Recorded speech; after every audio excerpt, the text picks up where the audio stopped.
Bonjour et bienvenue à nos capsules immobilières expertes. Et je suis en présence d'un investisseur immobilier aguerri qui est Léo Brunet. Salut! Bonjour Léo, merci d'être ici aujourd'hui.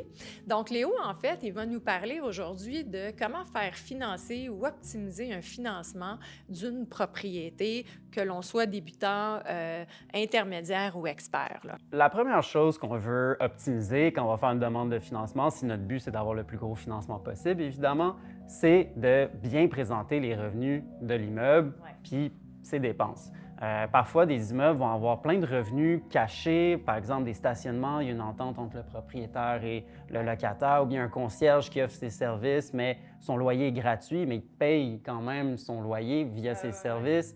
Donc, de s'assurer de bien présenter les revenus de l'immeuble, puis pas oublier de mettre tout ce qui est là pour s'assurer que le revenu net de l'immeuble soit à son meilleur Ouais. et représente bien la réalité pour que le prêteur soit prêt à nous offrir un meilleur financement basé là-dessus. C'est ça qui va être le standard pour le prêteur.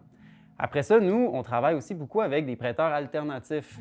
Donc, c'est des prêteurs qui sont de type B, comparément aux prêteurs de type A conventionnels auxquels on est habitué. Et ces prêteurs-là sont prêts à se pencher sur le projet que tu comptes faire avec ton immeuble et les revenus que tu comptes aller chercher dans les prochaines années, ce qui va leur permettre de prêter un peu plus qu'un prêteur conventionnel, évidemment avec des taux d'intérêt un petit peu plus élevés, mais généralement, ça te permet d'acheter plus que ce que tu serais capable d'acheter avec un prêt conventionnel et donc de générer plus de rendement en général.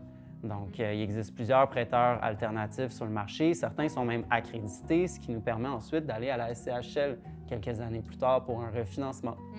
Effectivement. Ben oui, c'est vraiment des très, très bonnes stratégies, que ce soit une banque normale, mais effectivement, un prêteur B se fier sur votre projet et sur l'individu avec qui il fait affaire.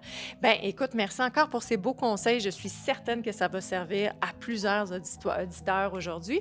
Donc, continuez à nous suivre et à bientôt.